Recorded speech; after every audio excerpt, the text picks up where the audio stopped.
The wrestler's hand closed around Bruce Lee's wrist like a trap snapping shut.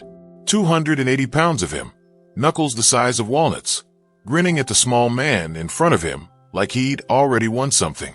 He hadn't. Los Angeles. A Saturday afternoon. The gym sat 2 blocks off Alameda Street, in a part of the city where nobody came unless they had a reason. It had no sign out front, just a steel door painted the color of rust, and inside, 40 feet of cracked linoleum, 3 heavy bags hanging from chains, and a boxing ring in the back corner that had seen more real fights than sanctioned ones. It was the kind of place where reputations got built the hard way.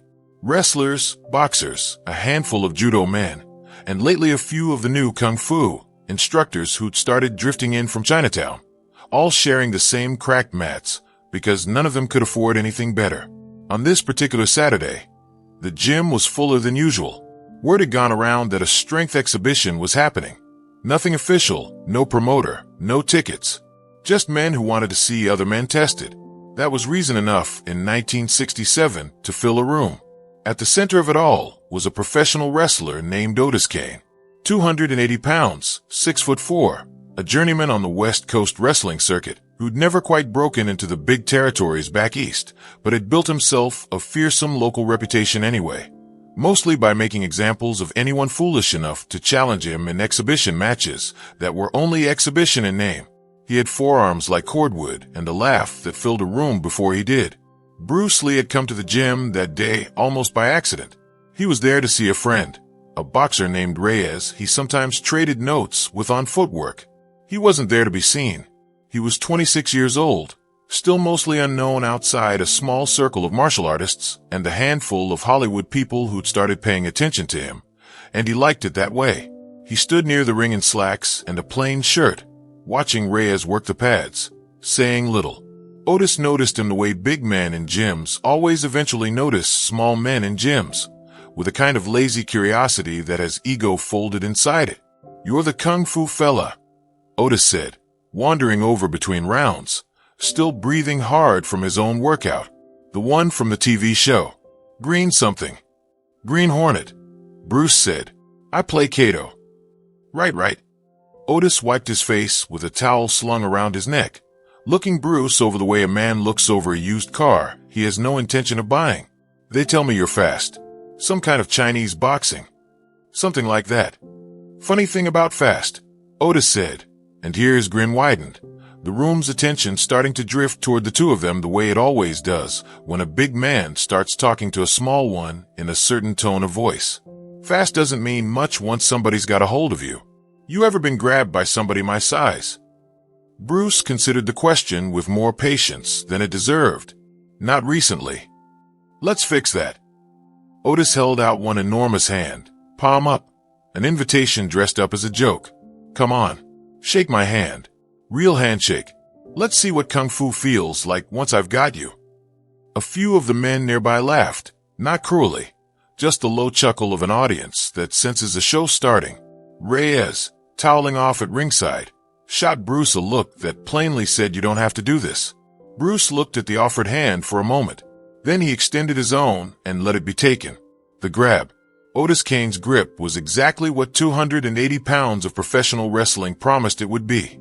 His fingers wrapped fully around Bruce's wrist and forearm, and the moment the grip closed, he did what wrestlers do. He tested it, gave a short, sharp tug, expecting to feel a smaller man's whole body follow the motion, off balance, already halfway to being controlled. Bruce didn't move. Not dramatically. Not with any visible strain. He simply didn't go where the tug wanted him to go. His feet stayed planted. His weight dropped a fraction of an inch through his hips, and the pull that should have unbalanced a 140-pound man found nothing to work with. No stiff resistance to fight against. No tension to redirect. Just a structure that had quietly become immovable the instant contact was made. Otis blinked, recalibrated, and pulled harder. Bruce's arm gave slightly at the elbow, absorbing the force the way a shock absorber swallows a pothole, and still nothing moved beyond that. "Strong grip," Bruce said mildly, as if commenting on the weather. The laughter in the gym had gone quiet in that particular way a room goes quiet when something isn't following the script everyone expected. Otis felt it too. The 20 or so pairs of eyes that had been ready to enjoy a joke, now watching something that wasn't funny anymore. Not because anything violent had happened, but because his grip, the thing his whole identity in that gym was built on, had just failed to do what it always did. His grin thinned at the edges. He wasn't used to that. "Let's see if you can get free," he said. And this time there was less humor in it.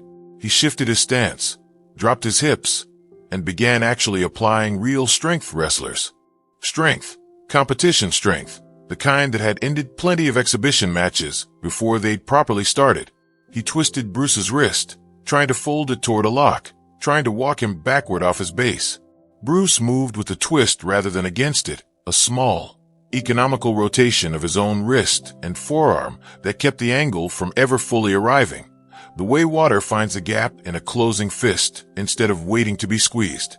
At the same moment, his other hand rose, unhurried, and settled lightly against the inside of Otis's elbow. Not a strike, barely even pressure, just contact, placed exactly where a joint likes to be reminded it has a limit. "You should let go now," Bruce said, still quiet, still no edge in it, which somehow made it land harder than if he'd shouted. Otis didn't let go. Pride doesn't usually listen to good advice the first time it's offered, and 280 pounds of it especially doesn't like being told what to do by someone half its size in front of a room full of men who'd been laughing at that someone 30 seconds earlier. He drove forward instead, trying to close distance and use his weight to simply flatten the smaller man against the ring post. That was the mistake. For seconds, what happened next took less time to occur than it takes to describe.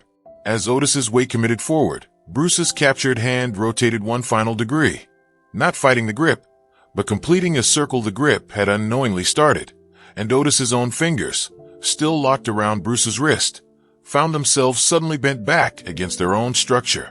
It wasn't a strike. It wasn't even, technically, an attack. It was simply physics, arriving late to correct a grip that had been wrong from the moment it closed. The pressure on Otis's own wrist made the decision his pride wouldn't. His hand opened on its own. At the same instant, Bruce's other hand, still resting against that elbow, turned a fraction of an inch, and Otis's forward momentum, no longer supported by the arm that had been anchoring it, kept traveling in the direction he'd already committed it to. Not thrown, not swept, simply unbalanced, at the exact moment his own weight had nowhere useful left to go. 280 pounds hit the mat. Not hard, not violently. There was no crash, no gasp of pain, nothing that would have made for good television. Otis Kane sat down on the gym floor the way a man sits down when his own weight finally does the work gravity had been patiently waiting to do. Undignified, sudden, and complete. The gym did not make a sound for a full 3 seconds. What everyone actually saw. Later, when the men who'd been there told the story, and they did tell it for years, in gyms and dressing rooms up and down the coast, none of them could agree on exactly what technique they'd witnessed. Reyes swore it was some kind of wrist lock he'd never seen before. One of the judo men insisted it was closer to Aikido, though nobody there had ever seen Aikido, so it was mostly a guest dressed up as expertise. A kid who trained boxing on Tuesdays and swept floors the rest of the week just kept saying, over and over, that Bruce didn't even really do anything, which was, in its own confused way, the most accurate description anyone gave. What they'd actually seen was simpler than any of their explanations, and harder to put into words precisely because of that. Bruce Lee hadn't outmuscled anyone. He hadn't struck anyone. He had simply refused, at every stage of the exchange, to give Otis Kane strength anything solid to push against. And when a much bigger man spends his strength pushing against nothing long enough, eventually his own weight becomes the only opponent left in the room. Otis sat on the mat for a moment, breathing hard, more from the jolt of surprise than any real exertion. His pride was bruised considerably worse than any part of his body. He looked up at Bruce, who hadn't moved from where he'd been standing, hand already lowered back to his side, expression as unbothered as it had been before any of this started. "What?" Otis said slowly, "was that?" "You grabbed my hand," Bruce said. "I gave it back to you." It wasn't much of an explanation. It wasn't meant to be. Bruce extended the same hand he'd offered a minute earlier, the one Otis had grabbed, the one that had just quietly dismantled 280 pounds of confidence and waited. Otis looked at it the way a man looks at something he doesn't fully trust anymore. Then, slowly, he reached up and took it, and let himself be pulled to his feet. "You didn't even hit me," Otis said, still working through it out loud, the way people do when they're trying to talk their way back to solid ground. "I didn't need to." "That's not." Otis stopped himself, shook his head, and for the first time since Bruce had walked in, the grin came back, though it looked different now. Smaller, more honest. "That's not fair, man. I've had guys twice my size not do what you just did." "Strength isn't the problem," Bruce said. "Strength is good. You have plenty of it. The problem is what you do with it once someone stops giving it something to fight." The room after. The gym didn't erupt into applause. Nothing about the moment called for that. What happened instead was quieter and, in its way, more telling. Men who'd been laughing 20 minutes earlier started drifting closer instead of drifting away. The way people do when they realize they've just watched something worth understanding rather than something worth mocking. Reyes was the first to ask the obvious question. Would that work on somebody who wasn't dumb enough to grab your wrist like that? Bruce considered it honestly, without the false modesty some men perform, and without the arrogance others can't help reaching for. Not exactly like that, no. Every grip is different. Every mistake is different. What matters isn't the technique. It's that I wasn't fighting his strength. I was listening to it. The moment you fight strength directly, you're playing a game you can only win by being stronger. I don't want to play that game. I want to play a different one. Otis, still rubbing his wrist, snorted, not unkindly. Sounds like a nice way of saying you cheated. "There's no cheating in this," Bruce said, and for the first time something sharper came into his voice, though it wasn't anger, just conviction. "You wanted to see what it felt like to grab someone and have it not go the way you expected. Now you know. That's not a trick. That's the whole point of training.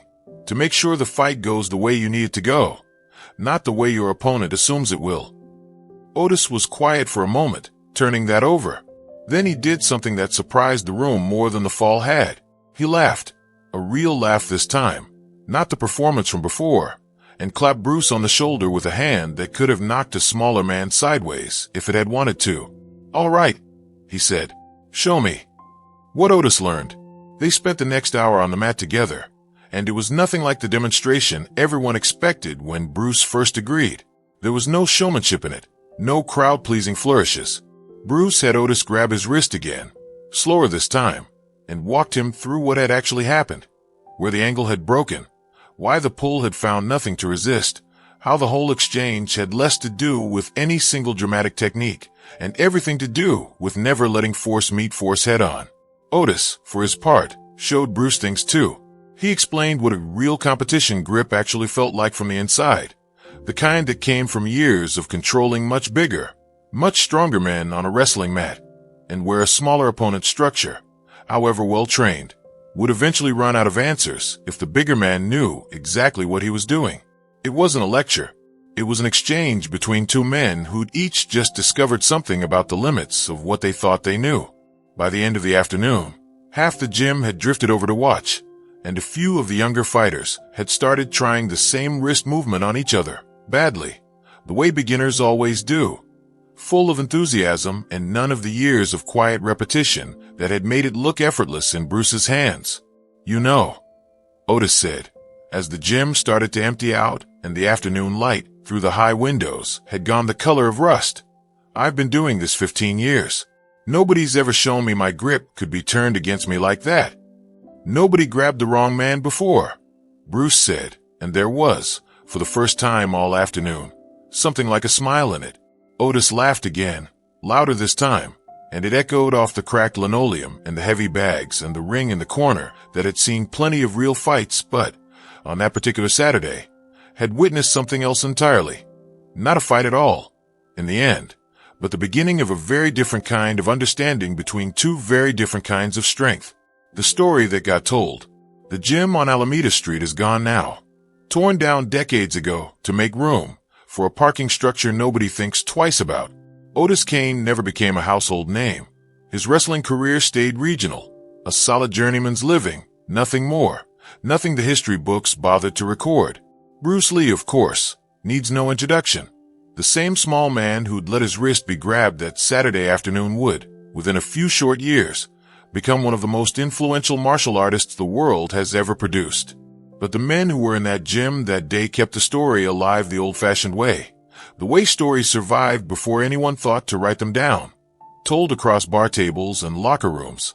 Passed from one fighter to the next. Growing a little in the telling the way stories always do. The wrestler's weight climbing a few pounds with each retelling. The fall getting a little more dramatic. The room getting a little more crowded. What never changed, in any version anyone told, was the ending. Not that Bruce Lee had beaten a bigger man. Beating wasn't really the word for what happened, and everyone who'd actually been there knew it. What never changed was the lesson underneath it. The one Bruce himself had tried to put into words that afternoon, and that Otis, to his credit, had actually listened to. That strength which cannot adapt is not really strength at all. Just waiting for the wrong moment to arrive. Otis Kane, by all later accounts, never forgot it either. He kept wrestling for another decade, and more than one training partner over the years noted that somewhere along the way, his style had changed. Less reliance on simply overpowering opponents, more attention to angles, to timing, to not giving smaller, faster men anything solid to fight against.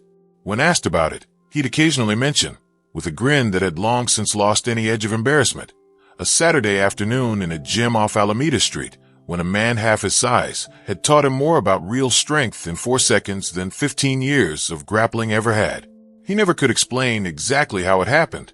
He just knew that it had, and that it had changed something in him that no amount of weight in the world could put back the way it was before.